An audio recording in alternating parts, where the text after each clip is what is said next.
There's a question of how do you measure good and evil? I mean, how much evil or how much good is done for actions applied.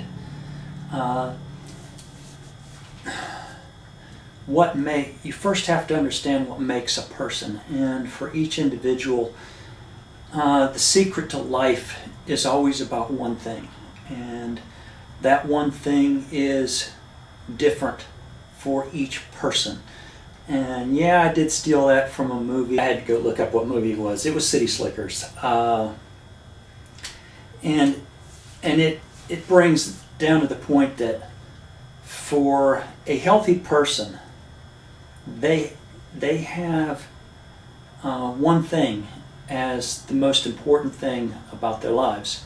And for each person, that one thing is different. Some people are out for as much money as they can get.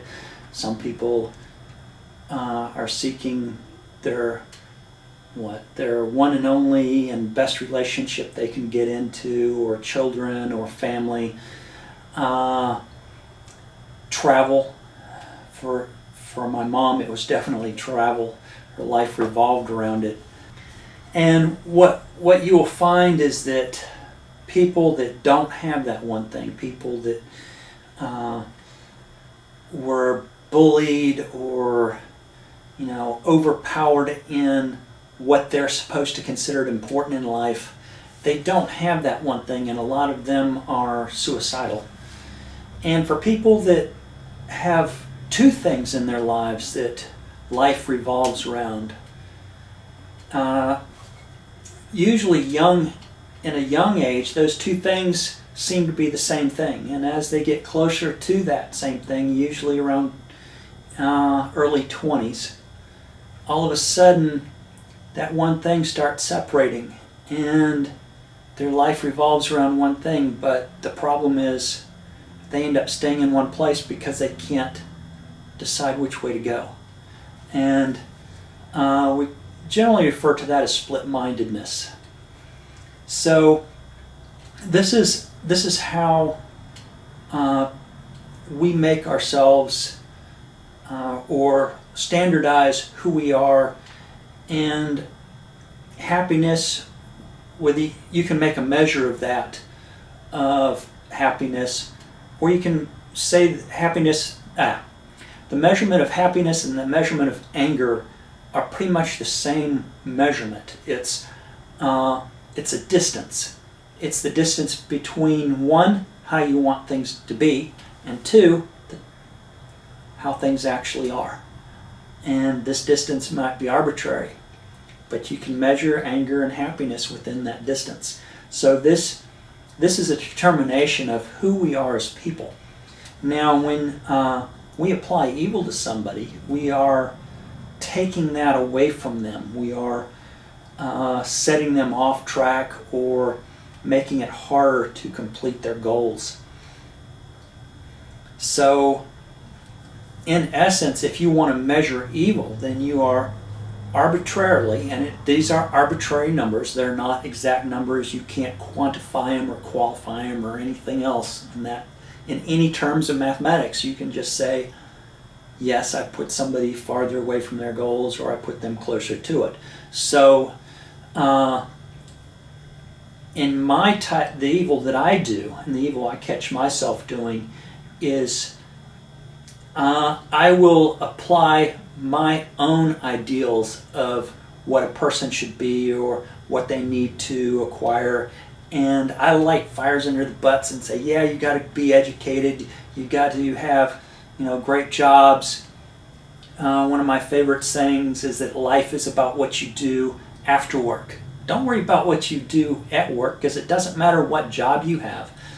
I started off as a photographer. It was a dream job, and life was wonderful up until the point where I had enough money to buy a gallon of milk about every other week, and other than that, I was pretty much half starving to death. Fine, I was a professional photographer. Yes, I was paying my way through college, and that was it. I mean, it was a dream job. And now I'm a machinist, and I love the job. The pay is wonderful. I've moved up through the ranks. I'm now a metrologist and a computer programmer. even though it's the best job I've ever had, it pays well, life is about what you do after work. So just put that aside. If your work is taking care of the house, if you're a homebody and you're in a relationship where you're not the earner of the house and your job is to take care of the house, then life isn't about that. It's about what you do after that. And no matter what job you have. So, good and evil, yeah, when I push people and it's not their ideals, if my ideals aren't theirs, then I'm taking away from their ideals. And I can actually, once I figure out that, okay, their ideas were of life and what the meaning of life is quite a bit different than mine, then I can calculate the evil that I've done by how far I've pushed them on my track and how far I've taken them off of theirs. So, doing evil into somebody isn't necessarily a bad intent. It's what we do naturally, because everyone has had some evil done unto them. And it's hard to really understand that sometimes. So if you know me, if you're a friend or a relative and you know some evil that I've done that's illegal, please don't post it. I really don't want to go to jail for any stupid things I've ever done in my life. Most of the evil that I've done is psychological or emotional abuse, and that's where psychological is where you set somebody up to think a certain way, and you're basically looking to work a conversation into the point of proving your own point against theirs. Emotional abuse is where you create a situation in which a person can feel bad about themselves. I generally do that a lot as jokes, haha, everything's funny afterwards. But when you do that wrong, it does damage, and it can do a lot of damage. Most comedians will fall into this category. So the measurement of evil is how much harm you do somebody's personal entity. I mean, who they are, how much you take them off track of that. The physical abuse and sexual abuse is also an evil. Those generally go down through people learn it because they've been abused by others and they don't want to be the abused anymore, so they become the abuser. My father, his abusive trait was he wanted to be the winner all the time, and in order to win, somebody had to lose. So the emotional effect of other people's loss, he internalized as his win and his gain. And that was pretty much his evil side. And that was pretty much what he grew up over his lifetime trying to hide from others. My father's way of calculating damage, I could give in two stories. One, he bought me a dog, and he bought me a yellow lab puppy. And the previous owners, they spoiled this dog to death, this puppy to death. The puppy slept with them. They never punished it. The animal could do no wrong. And my father always calculates the damage that can be done by a gift before he ever gives it.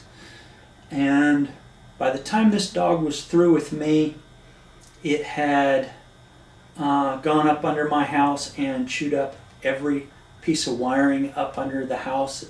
Don't know how it did not get electrocuted. It tore up all my vents for my central air. And I figured this dog probably cost me around $7,000. So my father did calculate damage through monetary gain. When I was in college, he told me if I got straight B's, or better, that he'd buy me a truck. And I pretty much had them. My physics professor came to me and said that there was another student there, he could only give one A.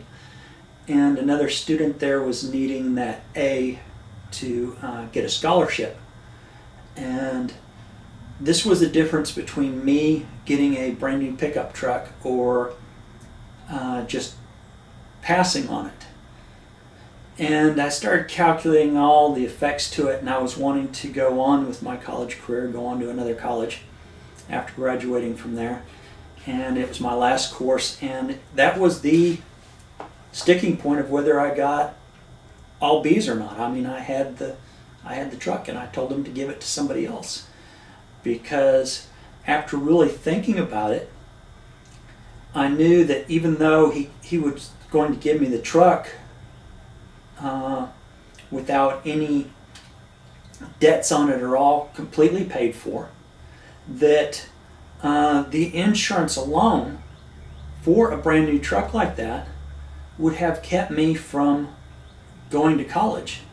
And I pretty much came to the conclusion that that's what his outcome was, or his desire was to destroy my college career. So I passed on the truck, and it was probably one of the smarter things I ever did. Taking the dog was not. And yeah, so things like that, it can, doing evil to others can be calculated from a monetary basis. Another description I can go over quite easily was the way my mom was, or some of the ways my mom was abused. Her mom was of the opinion that anything in her mother's household she could throw away, and she never really considered the other person. If she felt it wasn't appropriate, she would take it and throw it in the dumpster. My mom would, in my childhood, she was absolutely not going to be like her mother in this field, and within our household, anything that I owned as a child was mine, and it was like sacred territory. However, through cousins and relatives, she would quite often go over to their houses, bring them gifts, and then make those gifts disappear. And on top of that, when she was questioned about it, she would lie. She would just absolutely tell them that she had no idea what happened to it. And it was her way of becoming an abuser, and it offsets the emotional trauma that's deep down within our memories, and it allows us not to be the abuser or to relive ourselves as the abuser. And when you understand the mechanics of this, it can help you stop from being abused. Okay, measuring evil and good. I'm putting evil first since this is what this video is about. Monetary gain can be calculated the most precise way because you can measure it to the penny or the pound. Good goes up, evil goes down, and in that category we're coming down to here, so that X being the individual pursuing good and evil, or a group of people pursuing good or bad. In this case, this video is about evil, so it'd be a group of people seeking bad for others for their own gain or just for their own happiness. So looking at it in terms of set theory, one equals the individual or an individual group, and then sets would be other people involved. So this would be second person, third person, and so on. Coming down to here, it would be one set versus the other set. One person's action against one person or one group's action against another person or another group. So looking at it from a set theory, again, we have financial status. We can look at that more accurately. There are cultures that put financial status in the terms of good and bad. If you make lots of money, then it has to be good. If you don't, then it has to be bad. Happiness, that's another issue, and it's more vague, but it works out the same way. So you can take a person or a group and acting on another person in a group, and does their happiness or financial status go down or up for the actions that the first group applies to it. So this is an easy way of visualizing what's going on. If you do evil to somebody and your status goes up and they come down to an equal mark, then your actions have been pretty much neutral for overall good and evil. But it's still evil against somebody, and when you do evil, you actually become evil. If you try destroying evil, then you're becoming evil to destroy it. If you are just defending yourself, then you're not really taking evil into yourself to bring somebody else back down. And this is just an easy visual to understand good and evil from a mathematical point of view. And I'll see you on the next video.